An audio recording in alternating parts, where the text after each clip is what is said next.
പരിശുദ്ധ സഭയുടെ കലണ്ടർ ക്രമീകരണം അനുസരിച്ച് പെന്തിക്കോസ്തി പെരുന്നാളിന് ശേഷമുള്ള 8ാമത്തെ ഞായറാഴ്ചയാണ് ഇന്ന്.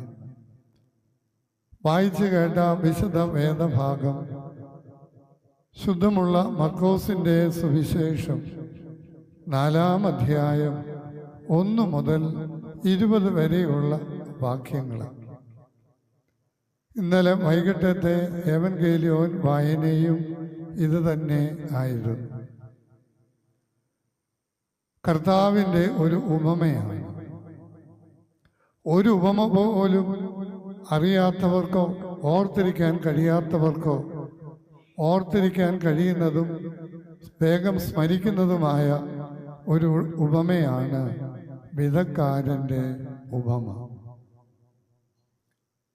3 സുവിശേഷകന്മാര്, സമവീക്ഷണ സുവിശേഷകന്മാര്, ആദ്യത്തെ 3 സുവിശേഷകന്മാരും ഈ ഉപമ ഉൾപ്പെടുത്തിയിട്ടുണ്ട്. ഈ ഉപമയ്ക്കുള്ള ഒരു പ്രത്യേകത, കർത്താവ് തന്നെ ഈ ഉപമ വ്യാഖ്യാനിക്കുന്നു എന്നുള്ളതാണ്.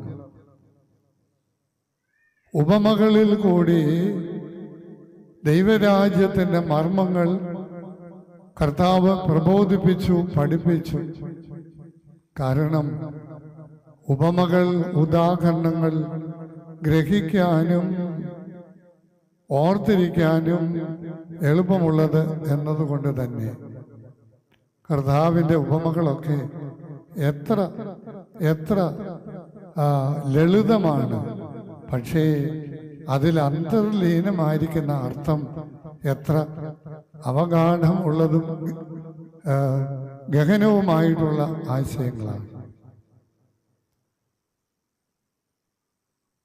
കർത്താവിൻ്റെ അടുത്ത് വളരെയധികം പുരുഷാരം തടിച്ചുകൂടി. ആ ഒരു വേളയിലാണ് ഈ ഉപമ പറയുന്നത്. വിധക്കാരൻ വിതയ്ക്കാൻ പുറപ്പെട്ടു. വിതയ്ക്കുമ്പോൾ ചിലത് പറയാമോ എവിടേക്കാ വീണെന്നുള്ളത്? അതിൻ്റെ ക്രമമനുസരിച്ച് വിതയ്ക്കുമ്പോൾ ചിലത് ഉറക്കെ പറ, ലൈവ് പോകുന്നത്, ചിലത് വഴിയരികെ വീണു. രണ്ടാമത് പാറയിൽ ഉള്ളത് നല്ല ആവേശത്തോടെ പാറപ്പുറത്ത് വീണു. പഴയ ഒരു മലയാള നോവലിസ്റ്റ് ഉണ്ടായിരുന്നു, പാറപ്പുറത്തെന്ന് അദ്ദേഹത്തിൻ്റെ പേരാണ്, വീട്ടുപേര്. പാറപ്പുറത്തെന്ന് വീട്ടുപേരുള്ള ഒരുപാട് കുടുംബങ്ങളുണ്ട് പല സ്ഥലത്തും. അപ്പോൾ ഒന്നാമത് വഴിയരികെ വീണു, രണ്ടാമത് ഉറക്കെ പറ പാറപ്പുറത്ത് വീണു, മൂന്നാമത് മുള്ളിനിടയിൽ വീണു, നാലാമത് നല്ല നിലത്ത് വീണു. കുഞ്ഞുങ്ങൾ നല്ല മിടുക്കരാണ്, മാതാപിതാക്കളെ അവർ തോൽപ്പിച്ചിരിക്കുക. ഗുഡ്.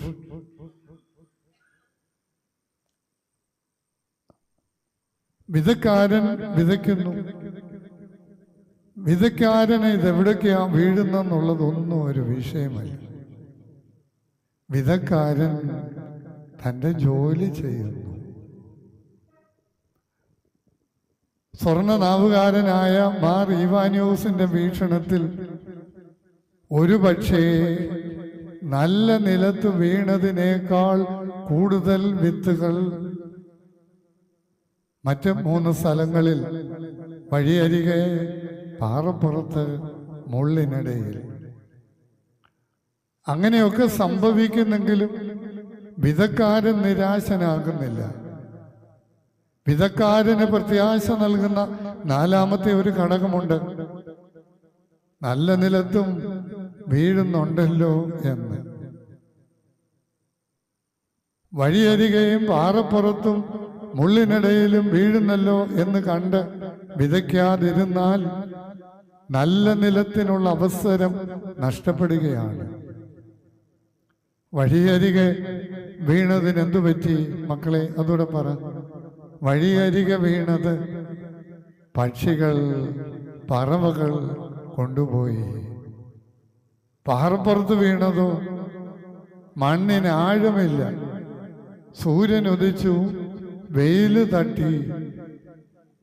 സൂര്യൻ ഉദിച്ചു, വെയിൽ വന്നു എന്നുള്ളതിനേക്കാൾ ഉപരി അതിൻ്റെ കൂടെ ഒരു കാര്യം കൂടെ പറയുന്നുണ്ട്. വേരില്ലാതെ പോയതുകൊണ്ട് ഉണങ്ങിപ്പോയി.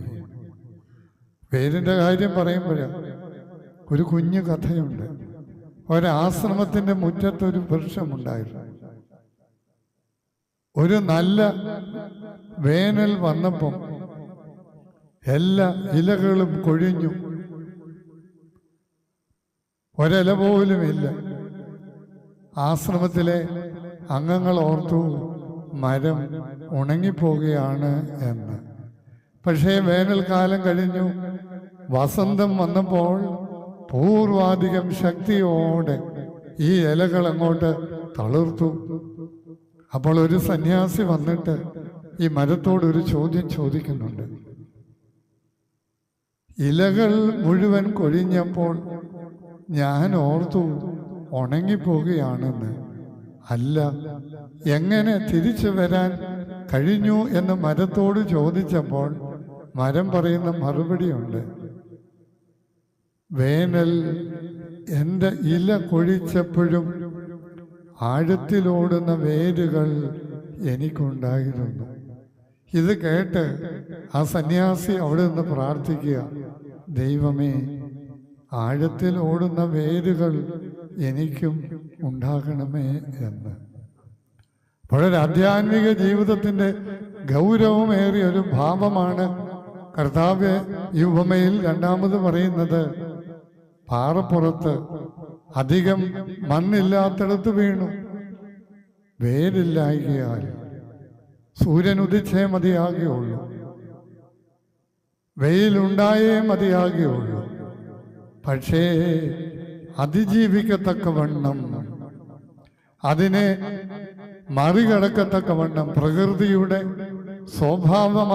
സ്വാഭാവികമായ കാര്യങ്ങളെ അതിജീവിക്കുകയോ മറികടക്കുകയോ ചെയ്യണമെങ്കിൽ ആ മരത്തിനുണ്ടായിരുന്നതുപോലെ ആഴത്തിലുള്ള വേരുകൾ ഉണ്ടാകണം. വഴിയരികെ ഒന്നാമത് വീണത്, ഒരു ശ്രദ്ധയുമില്ല. ഹൂ കേഴ്സ്, എവിടെങ്കിലും വീണോട്ടെ, എനിക്കെന്നാ കാര്യം. ആദിമസഭയിലെ പിതാക്കന്മാർ ദൈവവചനത്തോട് കാണിക്കുന്ന ഇൻഡിഫറൻസ്, നിസ്സംഗത വളരെ ഗൗരവപൂർവമാണ് ആദിമസഭയിലെ പിതാക്കന്മാർ കണ്ടിട്ടുള്ളത്. അവർ പറയുന്നു, indifference to the word is an indifference to the Lord. ദൈവവചനത്തോട് നമ്മൾ കാണിക്കുന്ന അനാസ്ഥയോ നീരസമോ തിരസ്കരണമോ ശുഷ്കാന്തി ഇല്ലായ്മയോ അത് ദൈവത്തോടുള്ള നിസ്സംഗതയായിട്ടാണ് അവർ കണ്ടിട്ടുള്ളത്. നമുക്ക് ദൈവവചനം ലഭിക്കുന്നതിന് പല മാർഗങ്ങളുണ്ട്. ഒന്ന്, വായനയിലൂടെ. രണ്ട്, കേൾവിയിലൂടെ. മൂന്ന്, ആരാധനകളിലൂടെ. നാല്, പിതാക്കന്മാരുടെ ജീവിത അനുഭവത്തിലൂടെ. വിവിധങ്ങളായ മാർഗങ്ങളിലൂടെ ദൈവവചനം ഉള്ളിലേക്ക് സന്നിവേശിക്കപ്പെടത്തക്കവണ്ണം ക്രമീകരണം പരിശുദ്ധ സഭ ഒരുക്കുമ്പോൾ വഴിയരികെ വീണ ഒരു ശ്രദ്ധയുമില്ല, ഒരു സൂക്ഷ്മതയുമില്ല. ചില സ്ഥലത്ത് ആരാധനാ മധ്യേ പ്രസംഗിക്കാൻ നിൽക്കുമ്പോൾ ചിലർ ഇറങ്ങിപ്പോകുന്നത് കാണാം. ഞാൻ ഉള്ളിൽ പ്രാർത്ഥിക്കും, ഇവരോട് ക്ഷമിക്കണമേ എന്ന്. ചിലര് നേരെ പടിഞ്ഞാറോട്ട് എന്നിരുന്നിട്ട് പടിഞ്ഞാറോട്ട് തിരിഞ്ഞങ്ങിരിക്കും. എല്ലാം എത്രയെത്ര നിസ്സംഗതകളും നിഷേധാത്മകമായ അനുഭവങ്ങളാണ് പ്രിയരെ. പ്രസംഗം, ഞങ്ങളുടെ അച്ഛൻ അല്ലെ തിരുമേനി, അദ്ദേഹം പറയാനുള്ളത് പറയട്ടെ.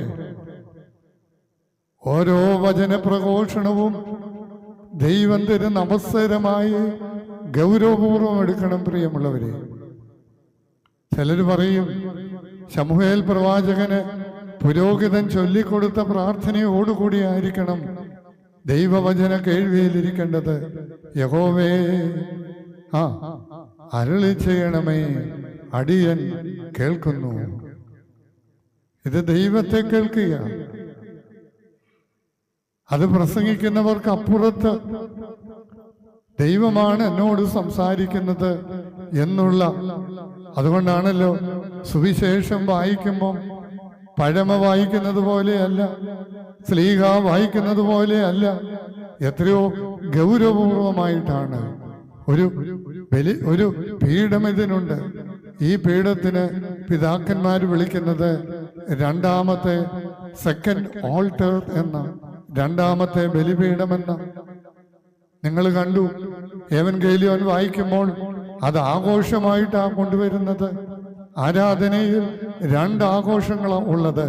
ഒന്ന് തിരുവചനം കൊണ്ടുവരുന്ന ആഘോഷം, രണ്ടവസാനം കർത്താവിൻ്റെ തിരുശരീര രക്തങ്ങൾ കൊണ്ടുവരുന്ന ആഘോഷം. ഇത് രണ്ടും ഒരേ ആത്മാവിലാണ് പിതാക്കന്മാർ കാണുകയും ക്രമീകരിക്കുകയും പഠിപ്പിക്കുകയും ചെയ്യുന്നത്. രണ്ടു വശത്തും തിരികൾ കത്തിച്ചു പിടിക്കുന്നു. ഒരാൾ പ്രഖ്യാപിക്കുന്നു, ദൈവത്തിൻ്റെ ജീവനുള്ള വചനത്തിൻ്റെ അരുളപ്പാടുകൾ നാം കേൾക്കണം, നല്ലവണ്ണം നിന്ന് കേൾക്കണം. അത് വഴിയരികെ വീഴരുത് പ്രിയരെ, കളയരുത്. എന്താ നടക്കുന്നത്, എന്താ വായിക്കുന്നത്, എന്താ പറയുന്നത് എന്നുള്ള ആഴമായ ഗൗരവമേറിയ ഒരു ഭാവം നമുക്കുണ്ടാകണം. അശ്രദ്ധ, അനാസ്ഥ, നിഷേധഭാവം അപകടകരമാണ്. അത് പിന്നെ ആഴത്തിലോടുന്ന വേരുകളുണ്ടാകണം. അത് നമ്മുടെ ഭാഗത്തു നിന്ന് നമ്മൾ ശ്രദ്ധിക്കണം. ഇതെനിക്ക് വേണ്ടി, എൻ്റെ ആത്മീക ജീവിതത്തിൻ്റെ വളർച്ചയ്ക്ക് വേണ്ടി പരിശുദ്ധ ദൈവം പരിശുദ്ധ സഭയിൽ കൂടി ഒരുക്കിയിരിക്കുന്ന സംവിധാനങ്ങളാണെന്ന് നമ്മൾ ഓർക്കണം. മുള്ളിനിടയിൽ വീഴുന്നതോ, കർത്താവ് തന്നെ അതിന് പറയുന്നുണ്ട്, ഈ ലോകത്തിൻ്റെ ചിന്തയും അതുപോലെയുള്ള കാര്യങ്ങളും ഈ മുള്ളിന് സമാനമായിട്ട് പറയുന്നുണ്ട്. ഇന്നത്തെ മുള്ളുകൾ എന്തൊക്കെയാണ്?